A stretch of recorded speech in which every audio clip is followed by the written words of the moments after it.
Hay agoreros que vaticinan como siempre el final del dólar y otras profecías geopolíticas que lo hagan.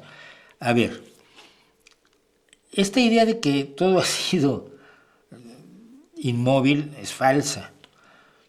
Están muy emocionados porque el BRICS va a ser una moneda que no se ponen de acuerdo en cuál por una simple y sencilla razón, porque Xi Jinping no va a soltar su moneda y Putin tampoco va a soltar la suya.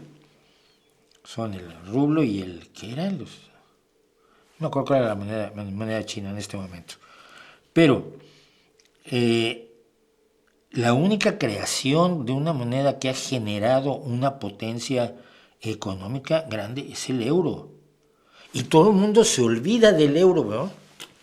Ay, es que vamos a trabajar en riales de Arabia Saudita. Pues es que en realidad las dos monedas que en este momento dominan son el euro y el dólar. El fin del dólar a mí me llama mucho la atención porque es como si la gente creyera que va a pasar algo si se deja de usar el dólar. Si deja de usar el dólar se va a usar otra moneda. Y si tú lees a gente como el Premio Nobel de Economía Paul Krugman, él te dice que el hecho de que el dólar sea la moneda preferida de cambio del comercio mundial, no es en realidad no beneficia tanto a los Estados Unidos. Y si dejara de usarse el dólar, tampoco perjudicaría tanto a Estados Unidos. Es un mito como el de la Coca-Cola o el del McDonald's, ¿no? Creas una especie uy, eso es los Estados Unidos. No, los Estados Unidos es su capacidad de venta y de compra, es su capacidad de producción. Y el hecho de que pueda haber un movimiento como la creación del euro, pues el euro no le gustó a Estados Unidos. Aquí cada país tenía su pequeña moneda, ¿no? Los únicos que no quisieron cambiar su moneda, o algunos de los que no quisieron cambiar su moneda, fueron los británicos, que siguen manteniendo la libra, que ahora vale muchísimo menos de lo que valía cuando se inició el euro y pudieron entrar al euro. Pero yo creo que esas más que predicciones son expresiones de un deseo de que Estados Unidos deje de ser la potencia dominante, el imperio. Un imperio que además no tiene mucha conciencia de serlo, fíjate, a diferencia de otros imperios de la historia que siempre han tenido una visión imperial. Pero yo me imagino que es bueno que acabe un imperio, pero no se lo sustituye otro peor. Entonces, si me dices, vamos a acabar con la fuerza de Estados Unidos, su dominación, me parece muy bien. Y ponemos a Putin y su dictadura, pues no. Ah, pues cómo no, con Putin le puedes pegar a las mujeres, mientras no las hospitalices es legal zumbarle a la parienta. Pues no, mira, es que no. No, pero mira, con Xi Jinping además vas a poder tener vigilancia de reconocimiento facial 24 horas al día cada vez que sales de tu casa. Y tus vecinos te van a estar vigilando, eso es muy bonito, ¿sí? Ese es el imperio que queremos en lugar del malvado imperio de Estados Unidos. Eso, no, son peores. Las propuestas que me haces son mucho peores que la del imperio estadounidense, que no es nada bonito, porque los imperios no están hechos para colgarse en las salas de arte, están hechos para tener el dominio político, económico y social de su zona de influencia. No, ningún imperio va a ser bonito, ni simpático, ni agradable, pero vuelvo a repetirlo, a ver cuándo logro que alguien lo entienda. En el imperio actual, donde hay un contrapeso fuerte cada vez mayor por la Unión Europea, y si se llega a tener la desgracia de Trump, la Unión Europea tendrá que fortalecerse y hacer fortaleza a Europa, o nos lleva el diablo a todos. Si voy a tener un imperio, prefiero que sea aquel en el que puedo luchar, trabajar para tirar al imperio sin que me maten. O sea, todos los que critican a Estados Unidos lo hacen con la plena tranquilidad de que no van a tirarlos de un séptimo piso,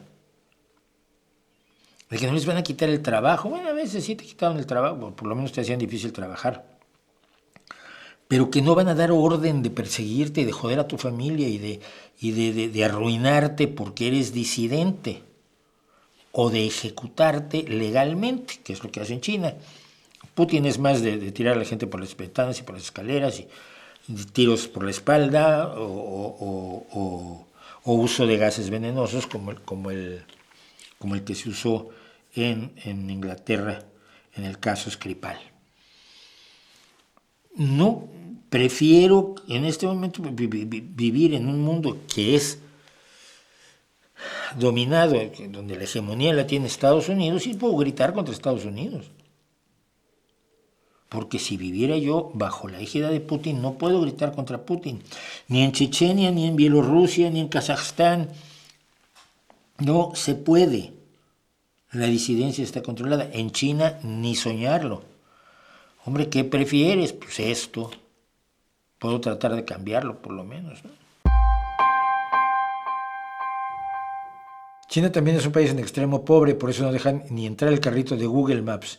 Es un país casi con esclavitud permitida y un altísimo índice de suicidios que ocultan. Sí, pero vive en una burbuja y entonces te dejan ver lo que te quieren dejar ver.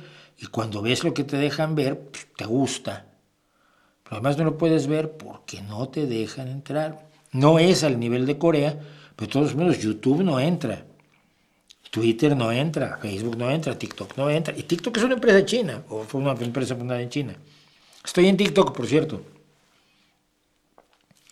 Gracias a un fan que vamos a tener. Vamos a tener los datos, el enlace para que puedan ustedes ver en TikTok. Son fragmentos de los vídeos o shorts que también tenemos por acá. No tuvo mucho éxito sobre el aborto, por cierto. Pero TikTok no está en China y Instagram no está en China. Allá ves las versiones permitidas de eso. Allá haces lo que te permiten, no lo que quieres.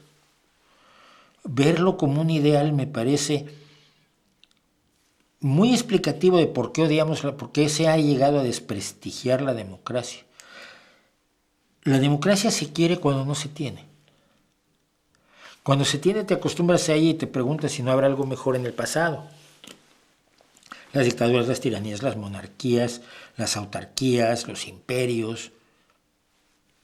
Luego te das cuenta que no, efectivamente era mejor ser libre, era mejor buscar la justicia y era mejor tomar las decisiones nosotros, porque mira, si nos equivocamos, pues al cabo de unos años podemos recapacitar, podemos quitar al que estaba, porque antes la gente se quitaba cuando se moría o cuando la mataban. Esa era la forma en que se llevaba a cabo la sucesión monárquica, ¿no? No te morías o te mataban. Entonces, me preocupa mucho que haya gente que vea en Rusia, en China con un presidente vitalicio, es un tipo más peligroso que ser dentista de tigres sin anestesia, y lo vean como el ideal donde quisieran vivir, que se vayan a ver cómo les va.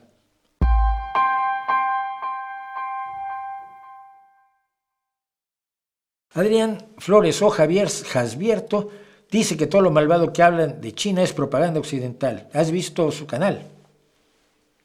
Bien. Todo su canal es propaganda china. Todo su canal es propaganda china, él vive en China, tiene una pareja china o alguien, siempre hay un chino ahí que lo acompañe y te cuenta la versión oficial. Nadie en China se atreve a hacer lo que hace Daniel Orain en Rusia, por ejemplo. A Daniel Orain ya lo entrevistamos alguna vez aquí. Y Daniel ahí anda y todavía hace preguntas incómodas por las calles y no sé, como dice, soy Daniel, ¿cómo es que no te han arrestado Orain? Pues no sé por qué no han arrestado a Daniel Orain, porque la lógica putinista es que lo hubieran ya arrestado, pero Daniel Orain sí transmite la voz de la calle de Rusia y no es como la propaganda oficial rusa. Hemos tenido a Daniel Orain aquí, hemos tenido la tele rusa y son dos cosas distintas, ¿no?